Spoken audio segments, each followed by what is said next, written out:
Administra um programa de crescimento econômico que envolve muitos bilhões, dezenas de bilhões de reais. Não é? A Casa Civil também concentra a relação com o Congresso, não é? Faz esse papel político de relacionamento com o Congresso. E ela também coordena as reuniões dos ministérios, né? E também cobra e questiona a aplicação de tal programa em tal ministério. Então é um cargo muito importante. E Dilma, quando sai a presidente, ela coloca em seu lugar a Erenice, a quem ela conhecia desde 2002, era sua amiga, muito próxima. E durante a campanha, a revista Veja, a revista semanal, divulgou que o filho de Erenice tinha negócios que flertavam, que tinham relação com o tráfico de influência em algumas decisões, em algumas áreas do governo. Logo depois, a pessoa que teria denunciado isso para a revista, ela recuou. No outro dia, ela disse que não tinha dito aquilo, né? Então, cabia à imprensa localizar casos semelhantes. Se havia um esquema como relatado, então havia outros casos semelhantes, né?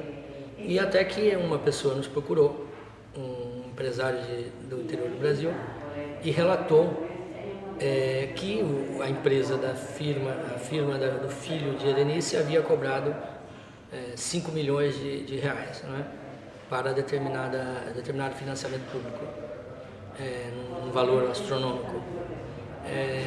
Nós publicamos essa reportagem, né, com as entrevistas que eu fiz com ele, cerca de 10 entrevistas que eu realizei com essa fonte, né. Ele aceitou revelar o nome, identidade, aceitou uma foto, tudo isso é público, né? E no dia da publicação ela foi retirada do cargo, Erenice, né? Foi uma grande crise que levou ao segundo turno das eleições presidenciais, né?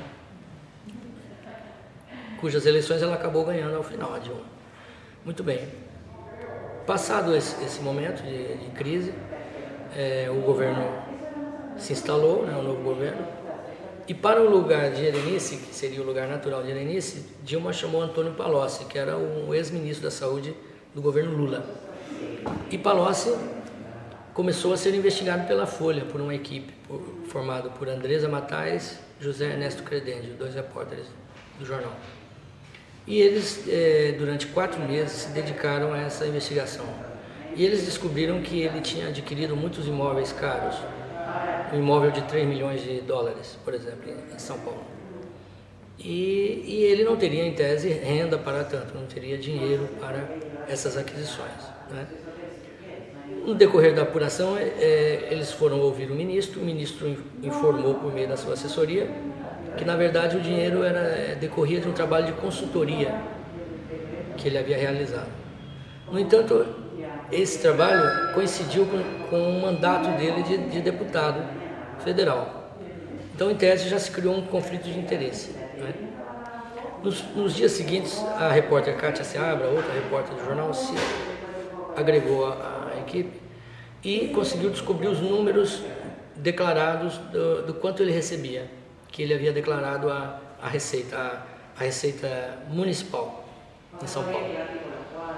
Concluiu-se que ele teria ganhado em torno de 20 milhões de reais, em torno de 10 milhões de dólares, um pouco menos, um pouco mais, durante um ano, apenas um ano, o que é uma renda incrível. E que os pagamentos se concentravam no final da eleição. Importante dizer que na eleição ele tinha sido o papel de coordenador político da eleição, da campanha de Dilma Palocci. Então, o que se verificou é que ele poderia estar recebendo o dinheiro já com vistas ao cargo que ele iria exercer no governo, uma espécie de tráfico de influência. A partir de então, a imprensa começou a cobrar os nomes dos seus clientes, quem são, e ele não queria, se recusou a revelar.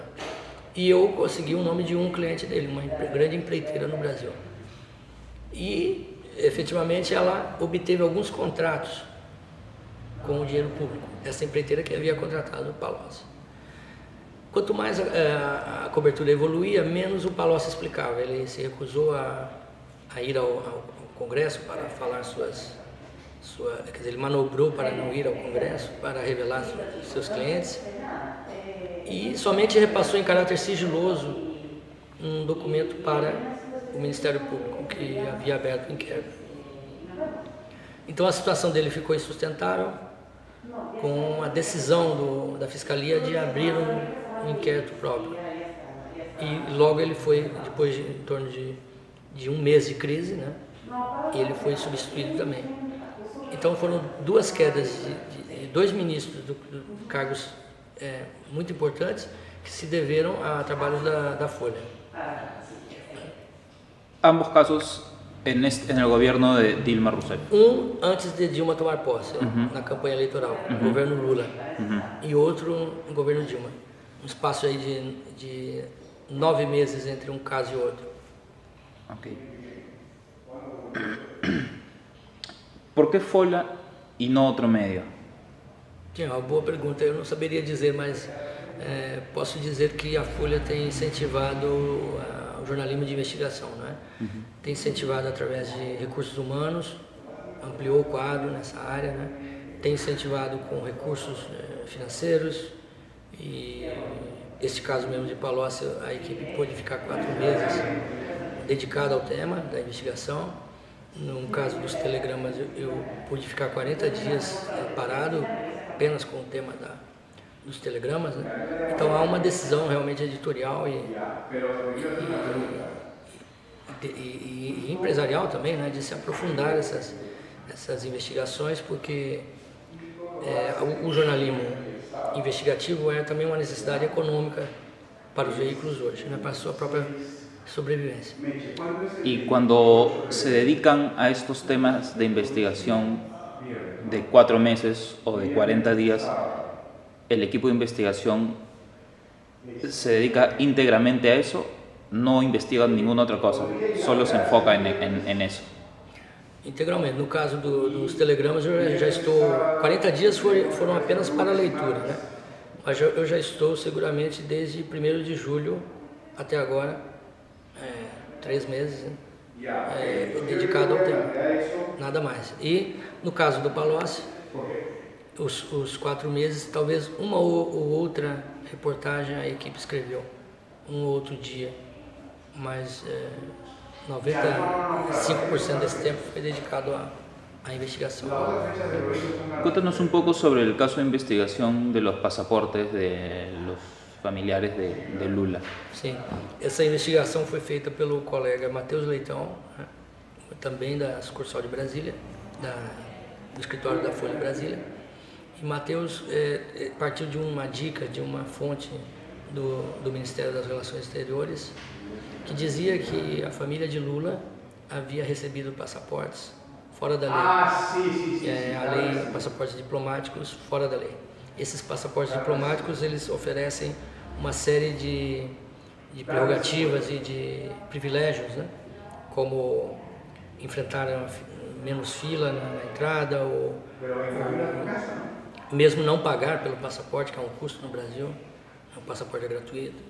E isso revela, parece um caso pequeno, mas é muito revelador de uma prática, não é? Que nós chamamos de patrimonialista, que é entender o Estado como uma extensão da própria casa. Não é?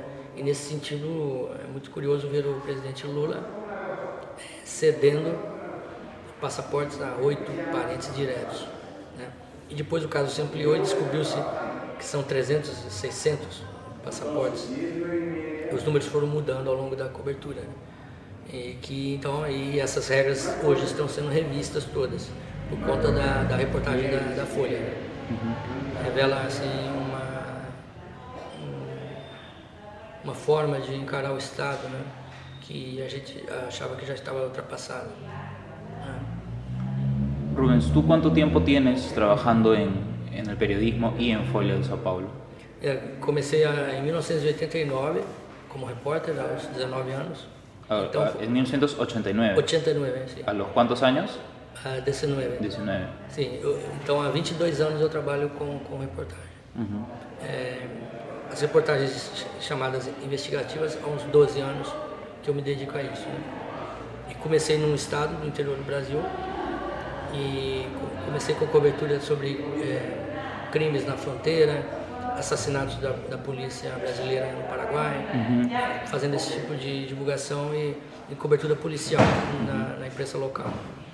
E depois fui a São Paulo e na Folha, estou há 10 anos na Folha. Comecei com pequenas notas na área política e logo fui para a reportagem em São Paulo, onde eu morei 12 anos em São Paulo. E em Brasília, juntando os dois períodos que eu morei em Brasília, há 3 anos eu vivi em Brasília. ¿Y ahora cuál es tu cargo después de 20 años en el periodismo, más o menos? ¿Cuál es tu cargo en Folha de São Paulo? Eu sou repórter, cargo, sim. Sí, sí. Funciona, não funciona? Sí, sí. Sim, sou repórter normal, não há nenhum cargo. Mas um repórter que digamos, tem funções mais digamos, voltadas para essa investigação mais longa. Mas meu cargo é repórter comum, e onde eu pretendo continuar por muito tempo. Es más entretenido, sí, que ser editor y esas cosas. Sim, sim. ¿No? Eu fui editora no interior do Brasil quando eu tinha 22 anos, muito novo. E tinha 16 repórteres para comandar, né? E confesso que foi uma experiência muito desgastante, né? Tendo que lidar com os interesses editoriais e tendo que, ao mesmo tempo, publicar as reportagens que incomodavam os poderosos da região. É curioso que o dono desse jornal onde eu trabalhei foi depois metralhado na rua, foi morto por um capo da região. E quando eu entrei no jornal, ele me contratou, ele queria investigar o crime organizado na região. Eu sou testemunha de que ele pedia, e eu também, claro, começamos a divulgar muitas matérias sobre crime organizado na região. E anos depois que eu saí de lá, ele acabou sendo morto pelo crime organizado. Ahora que me hablas de este caso, ya para terminar, hace un momento conversábamos de la libertad de expresión a nivel del Estado, pero ¿cómo es en los niveles locales? Por ejemplo, este caso que acabas de describir, ¿no? ¿Hay libertad de expresión también a esos niveles regionales de pequeños grupos de poder, en pequeños medios de comunicação? No Brasil temos duas realidades separadas, né? Temos as cidades do Rio, Brasília e São Paulo, onde se exerce uma certa liberdade de imprensa, uma boa liberdade de imprensa, né? E temos o resto do país, onde se concentra a grande população brasileira. Em torno de 80% da população está no interior do Brasil e não nessas 3 cidades, né? Então, aí sim, aí é uma outra realidade, que eu acho que não há plena liberdade, né? Nós temos políticos, donos de canais de TV, donos de canais de rádio, temos políticos donos de jornais e as dificuldades tremendas da imprensa local, regional, de afrontar o poder local. Inclusive ligações econômicas, né? Os jornais dependem da verba oficial. Então é uma realidade muito ruim, a meu juízo, né? Há iniciativas aqui ou ali, como no Paraná, uma equipe acabou de ganhar um grande prêmio de jornalismo investigativo com uma bela reportagem. Mas são casos pontuais que não traduzem a realidade. Eu acredito que temos que evoluir muito para ter a plena liberdade no Brasil. Aquilo que eu me referi é em relação ao poder central, né? A relação dos veículos com o poder central. Mas você tem toda a razão, no interior é terrível, a realidade é totalmente problemática. Nós sabemos que os blogs hoje são grandes canais de revelação, né? de realidades que os poderosos querem acobertar. Mas não deveria ser assim, né? Porque os blogs têm dificuldades, têm pouco apoio jurídico, têm pouco apoio de dinheiro, né? Tem pouco apoio político também, muito apoio do leitor, mas pouco apoio decisivo, digamos, para uma grande reportagem, para uma grande denúncia. Esse papel continua nos veículos, né? E o que vemos no interior do Brasil isso não sendo realizado, não sendo adotado, em geral, né? Em geral. Bueno, Rubens, eso sería todo. Muchas gracias. Obrigado, graças ao IPES.